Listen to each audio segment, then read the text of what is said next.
வணக்கம்.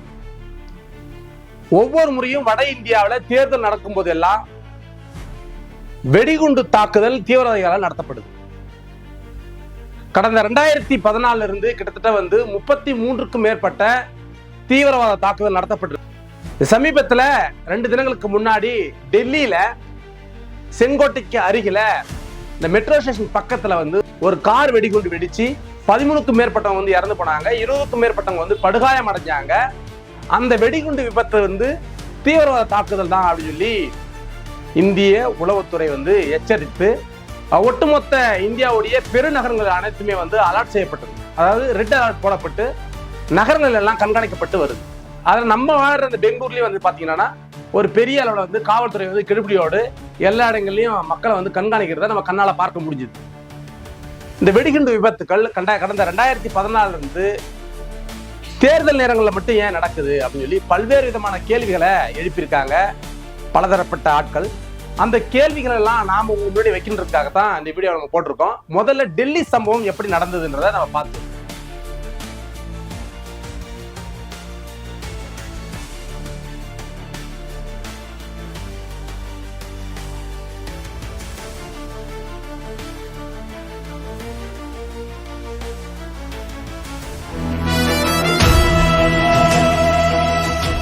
ரெண்டு தினங்களுக்கு முன்னாடி டெல்லி செங்கோட்டைக்கு அருகில ஒரு i20 ஹோண்டா கம்பெனியை சேர்ந்த i20 கார் நிறுத்தப்பட்டிருந்தது பார்க்கிங்ல. அந்த இடத்துல சரியாக 2 தினங்களுக்கு முன்னாடி 6:52க்கு அந்த i20 கார் வெடிச்சு செதறுது. அது கிட்டத்தட்ட 300 அடி உயரத்துக்கு அந்த கார் தூக்கி வீசப்படுது. அது வீசப்பட்ட அந்த துகள்கள் அங்க இருந்த மக்கள் மீது சிதறி ஒவ்வொரு உடம்புலையும் போய் குத்தி அவங்களை காயத்துக்கு உள்ளாக்குது.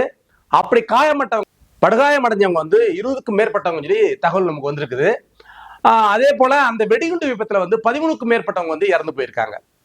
அது நடத்துனது உடனடியாக என்ஐஏ விசாரணைக்கு எடுத்துக்கிட்டாலும் அது நடத்துனது தீவிரவாதி தானா, அந்த வெடி விபத்து நடந்தது வெடிகுண்டு விபத்து தானா அப்படிங்கிற மாதிரி முதல் நாள் சந்தேகத்தோட போனது. இப்ப உறுதி செய்திருக்காங்க அது உண்மையிலேயே வெடிகுண்டு விபத்து தான் அப்படின்னு சொல்லி உறுதி பண்ணியிருக்காங்க. சமீபத்துல காஷ்மீர்ல பாத்தீங்கன்னா ஒரு 3 டாக்டர் அவங்க உட்பட ஒரு 5 பேரை சேர்த்து மொத்தம் 8 பேரை கைது பண்றாங்க. அப்படி கைது செய்யப்பட்டவங்க இருந்து ஆயுதங்கள் கைப்பற்றிருக்காங்க. அதே போல 3000 kgக்கு மேற்பட்ட வெடி மருந்துகளை கைப்பற்றிருக்காங்க.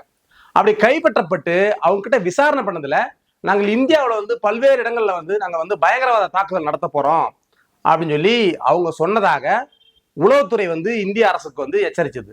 அப்படி எச்சரித்ததின் அடிப்படையில இந்திய அரசாங்கம் என்ன பண்ணுறாங்கன்னா இந்திய எல்லையோர பகுதியில ரொம்ப டைட் பண்றாங்க, பாதுகாப்பை இன்னும் பலப்படுத்துறாங்க.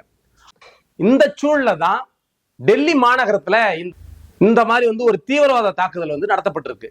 இந்த தீவிரவாத தாக்குதலுக்கு அந்த காருடைய உரிமையாளர் யாரு அப்படின்னு சொல்லி தேடிட்டு போனோம்னா இந்த தாக்குதலுக்கு காரணமான i20 கார் யாருடையது அப்படின்னு சொல்லி விசாரணையை மேற்கொள்றாங்க. அப்படி மேற்கொள்ளும் போது அந்த காருடைய உரிமையாளர் இந்த புல்வாமா தாக்குதல் நடந்ததுல அந்த புல்வாமாவை சேர்ந்த உமர் முகமது என்கிற ஒரு ஆளுடையது தான் அந்த காரு அப்படின்னு சொல்லி விசாரணை குழு உறுதிப்படுத்திருக்காங்க. இந்த உமர் முகமது யாரு அப்படின்னா ஜெய்சி அகமது அப்படிங்கிற அந்த அமைப்புடைய ஒரு உறுப்பினராக இருந்திருக்காரு. அவர் ஒரு டாக்டர். அவர் தான் அந்த காருடைய உரிமையாளர் அப்படின்னு சொல்லி சொல்லப்பட்டு இன்னைக்கு இந்த தாக்குதலுக்கு காரணம் ஜெய்சி முகமது அமைப்புடைய ஆட்கள் தான் காரணம் அப்படின்னு சொல்லி சொல்லப்படுது. ஒரு பெண் டாக்டரும் அதுல சம்பந்தப்பட்டிருப்பதாக சொல்லப்படுது. அவங்க 2 பேருமே மருத்துவர் அப்படின்னு சொல்லி சொல்லப்பட்டு கிட்டத்தட்ட இது ஒரு தீவிரவாத தாக்குதல் தான். இந்த தாக்குதலுக்கு பின்னாடி பாகிஸ்தான் என்கிற நாடு இருக்குது. அந்த பாகிஸ்தான்ல இயங்குகின்ற இந்த ஜெய்சி முகமது அமைப்பை சேர்ந்தவங்க தான் பண்ணியிருக்காங்க அப்படின்னு சொல்லி உறுதிப்படுத்தப்பட்டு செய்திகள் வந்த வண்ணம் இருக்கு. இப்போ சோசியல் மீடியாவில் சில தலைவர்கள் வைக்கிற கேள்விகள் என்ன அப்படின்றது தான் நம்ம இந்த வீடியோ போட்டதுக்கான நோக்கம். முதல் கேள்வி, ஒவ்வொரு முறையும் இந்தியாவில் ஏன் தேர்தல் நேரத்தில் மட்டும் வெடிகுண்டு வெடிக்குது? இந்தியாவில் தேர்தல் வருது. தேர்தல் வரும்போது அலர்ட்டாக எல்லா இடங்களையும் இருப்பாங்க. அதுவும் குறிப்பாக வட இந்தியாவில் வெடிக்குது. ஏன் வெடிக்குது? மிக பலம் வாய்ந்த ஒரு அரசு இந்த நாட்டை ஆண்டுகிட்டு இருக்காங்க. அப்படி இருக்கிறப்போ நாட்டுடைய பாதுகாப்புல மற்ற நேரங்கள்ல வீக்காக இல்லாத அந்த உள்துறை இந்த தேர்தல் நேரங்கள்ல மட்டும் எப்படி வீக் ஆகுது?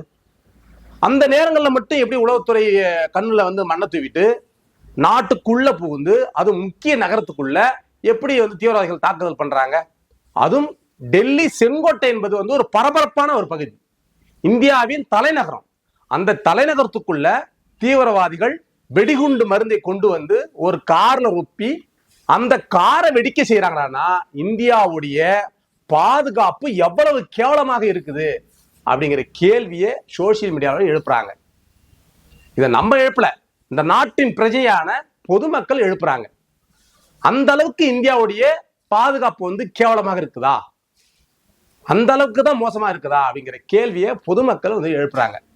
ரெண்டாவது, பிஜேபி அரசாங்கம் ஆட்சி பொறுப்புக்கு வந்த பிறகு 2014 அப்புறம் வந்து உரி தாக்குதல் நடத்தப்பட்டிருக்கு, அமர்நாத் தாக்குதல் நடத்தப்பட்டிருக்குது, புல்வாமா தாக்குதல் நடத்தப்பட்டிருக்குது, பகல்காம் தாக்குதல் நடத்தப்பட்டிருக்கு, மணிப்பூர் கலவரம் நடத்தப்பட்டிருக்குது, அதே போல பார்லிமெண்ட் அட்டாக் அந்த தாக்குதல் நடத்தப்பட்டிருக்குது, இப்போ செங்கோட்டையில தாக்குதல் நடத்தப்பட்டிருக்கு. இவ்வளவு தாக்குதல் வந்து ஒட்டுமொத்த உலகமும் பார்க்கிற வகையில மிகப்பெரிய ஒரு அச்சுறுத்தலை, அதாவது பொதுமக்கள் மனசுல ஒரு அச்சுறுத்தலை ஏற்படுத்துகின்ற வகையில தாக்குதல் நடத்தப்பட்டிருக்கு. அப்படி நடத்தப்பட்டிருக்கும் போது இந்த நாட்டுல அரசாக இருந்த இந்த பிஜேபி அரசாங்கத்துடைய உள்துறை என்ன கூந்தலையா அப்படின்ட்டு இருந்துச்சுன்னு சொல்லி மக்கள் கேள்வி எழுப்புறாங்க. ஒரு நாட்டுல உள்துறைங்கிற ஒரு நிர்வாகத்தை வச்சுக்கிட்டு இவ்வளவு தாக்குதல் நடத்திக்கிட்டு இருக்கானுங்க. அவங்களை கண்காணிச்சு நாட்டின் மையப்பகுதியில வந்து ஒருத்தன் வெடிகுண்டு வச்சுட்டு போறான், அவனை வந்து பிடிக்க துப்பு இல்லை, அவன் வந்து வெடிகுண்டு வச்சுட்டு சவகாசமா நாட்டை விட்டு வெளியே போறான், சவகாசமா நாட்டுக்குள்ள சுத்திட்டு இருக்கான்னா உள்துறை என்ன கூந்தலா அப்படிங்கிட்டு இருக்குன்னு சொல்லி நம்ம கேட்கல, பொதுமக்கள் கேட்கறாங்க. மூன்றாவது இன்னொரு கேள்வியை எழுப்புறாங்க. என்னடானா,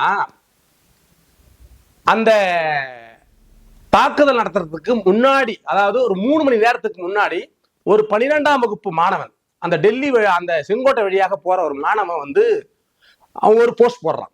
என்னன்னு போடுறான் அப்படின்னா, டெல்லியில வந்து பாத்தீங்கன்னா, அதுவும் செங்கோட்டை சைட்ல வந்து பாத்தீங்கன்னா வழக்கத்துக்கு மாறாக ராணுவமும் போலீஸும் குவிக்கப்பட்டிருக்கு. இது எனக்கு சந்தேகத்தை ஏற்படுத்துது. எப்பவுமே வழக்கமா வந்து பாத்தீங்கன்னா அவ்வளவு போலீஸ் இருக்காது, அவ்வளவு ராணுவ துருப்புகள்லாம் அங்க இருக்காது. ஆனா இன்னைக்கு வழக்கத்துக்கு மாறாக இவ்வளவு போலீஸை ஏன் குவிக்கணும், இவ்வளவு ராணுவ வீரர்களை ஏன் குவிக்கணும் அப்படிங்கிற கேள்வியை அந்த மாணவன் எழுப்பியிருக்கான். அவன் கேள்வி எழுப்பிய 3 மணி நேரம் கழிச்சுதான் செங்கோட்டைக்கு அருகில் உள்ள அந்த மெட்ரோ ஸ்டேஷன்ல அந்த வெடிகுண்டு விபத்து நடக்குது. அப்போ வழக்கத்துக்கு மாறாக அன்னைக்கு மட்டும் எப்படி காவல்துறை அங்க குவிக்கப்பட்டது, எப்படி ராணுவ துருப்புகளே வந்து குவிச்சிங்க? அப்போ ஏற்கனவே உள்துறைக்கு அங்க ஒரு தீவிரவாத தாக்குதல் நடக்க போகுது அப்படிங்கிறது உள்துறைக்கு ஏற்கனவே தெரியுமா? அப்படி தெரிஞ்சிருந்தா பொதுமக்களை அலர்ட் பண்ணிருக்கணுமா கூடாதா? கிட்டத்தட்ட அந்த தாக்குதல்ல 13க்கும் மேற்பட்டவங்க இறந்திருக்காங்க, 20க்கும் மேற்பட்டவங்க படுகாயம் அடைஞ்சிருக்காங்க, பலாயிரக்கணக்கான மக்கள் வந்து அங்க கதறி செதறி அடிச்சு ஓடி இருக்காங்க. அப்போ இவ்வளவு பெரிய விபத்து ஏற்கனவே உளவுத்துறைக்கு நடக்க போகுதுன்னு தெரிஞ்ச பிறகு உளவுத்துறை பொதுமக்களுக்கு இந்த தகவலை சொல்லி அந்த பக்கத்துல நீங்க யாரும் போகாதீங்க, அங்க யாரும் நடமாடாதீங்க, அங்க யாரும் வராதீங்கன்னு சொல்லி ஏன் அலர்ட் பண்ணல அப்படிங்கிற கேள்வியை சோசியல் மீடியால பொதுமக்கள் வைக்கிறாங்க. அப்போ இந்த கேள்விக்கு பதிலளிக்க வேண்டிய இடத்துல இந்திய உளவுத்துறை இருக்குது, உள்துறை இருக்குது. இந்தியாவில் உள்துறைன்னு ஒரு அமைச்சகம் இருக்கு தானே, அந்த உள்துறை அமைச்சகத்துக்கு மந்திரியாக இருக்கின்ற அந்த மந்திரி தான் இந்த கேள்விக்கெல்லாம் பொறுப்பேற்கணும். அடுத்து நமக்கு இன்னொரு கேள்வி இருக்கு, அந்த காருடைய உரிமையாளர்களை கைது பண்ணி விசாரணை பண்ணிட்டு வருது அப்படின்னு சொல்லி தகவல் வந்துருக்குது. நமக்கு சில கேள்விகள் உண்டு. அந்த காருடைய முதல் ஓனர் யாரு அப்படின்னு பாத்தீங்கன்னா சல்மான்ங்கிறவர் தான் அந்த காருடைய முதல் ஓனர்.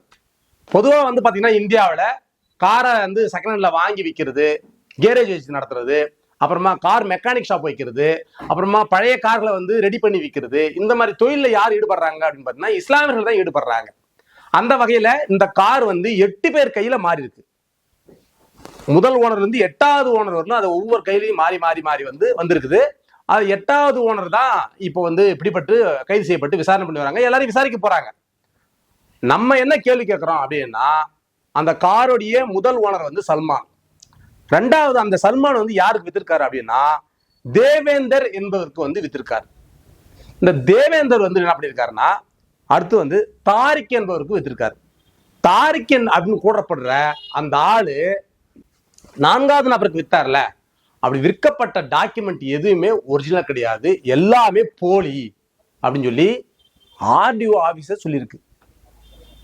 இவர்கள் நடுவில் இருந்தானுங்கல்ல, இவங்களை ஏன் விசாரணை பண்ணல? இப்ப ஆர்டிஓ ஆபீசரே சொல்லியிருக்கான், அவன் கொடுத்த தாரிக் கொடுத்த அந்த தாரிக் பேர்ல இருக்கிற அந்த டாக்குமெண்ட் எல்லாமே போலி சொல்லி. அப்படி போலின்னு கொடுக்கப்பட்ட டாக்குமெண்ட் எல்லாம் கொடுத்தவனை கூட்டி வந்து விசாரணை பண்ணா, இந்த காருக்குள்ள எப்படி வெடிகுண்டு வந்தது, அது எப்படி வெடிச்சு சிதறது, இதுக்கு பின்னாடி யாரெல்லாம் இருக்காங்க, அந்த பெண் டாக்டர் யாரு, அந்த ஆண் டாக்டர் யாரு, அந்த புல்வாமையை சேர்ந்த உமர் முகமது யாரு அப்படிங்கிற கேள்விக்கெல்லாம் பதில் கிடைக்கும். அப்ப தட்டையா பிளாட்டா நம்ம வந்து பாகிஸ்தான் வந்து நேரடியாக வந்து எங்க நகரத்துடைய மையப்பகுதிக்குள்ள குண்டை வச்சுட்டு போயிடுறான் அப்படின்னு சொல்லி மக்களுக்கு மெயின்ஸ்ட்ரீம் மீடியாவில் சொல்லப்படுகின்ற தகவலை மட்டுமே வச்சுக்கிட்டு தீவிரவாத தாக்குதலை நம்ம வந்து தடுக்கவே முடியாது. இதை நான் சொல்லல, பொதுமக்கள் சோசியல் மீடியால சொல்ற கருத்து இது. புரியுதுங்களா? இதுவரையிலும் 3700க்கும் மேற்பட்ட பொதுமக்கள் தீவிரவாத தாக்குதலால இந்த 2014 இருந்து, அதாவது மோடி சர்க்கார் வந்த பிறகு வந்து பாதிக்கப்பட்டிருக்காங்கன்ற தகவல் நமக்கு வருது. 33க்கும் மேற்பட்ட தாக்குதல்கள் நடத்தப்பட்டிருக்கு. அதிலும் குறிப்பாக இந்த உரி தாக்குதல், அமர்நாத் தாக்குதல், பார்லிமெண்ட் தாக்குதல், பகல்காம் தாக்குதல், புல்வாமா தாக்குதல், இப்ப செங்கோட்டை தாக்குதல்ன்றது ஒட்டுமொத்த கவனத்தையும் ஈர்த்திருக்கு. அப்போ இவ்வளவு பெரிய தாக்குதலை ஒரு நகரத்துடைய மையப்பகுதிகளை வந்து தீவிரவாதி தாக்குதல் நடத்திட்டு அவன் சவகாசமா தப்பிச்சு போறான், சவகாசமா வந்து சேஃப்டியா இருக்கான்டானா இந்தியாவுடைய உளவுத்துறை எவ்வளவு வந்து வீக்கா இருக்குது, உள்துறை அமைச்சகம் எவ்வளவு கேவலமாக செயல்படுதுன்றத இந்த வீடியோ மூலமா நம்ம கேள்வி வச்சுக்கிறோம். இந்த தாக்குதலுக்கு காரணமான உள்துறை அமைச்சகம் உடனடியாக பொறுப்பேற்று தனது பதவியை கூட ராஜினாமா பண்ணுன்றத இந்த வீடியோ மூலமா தெரிவிச்சுக்கிறோம்.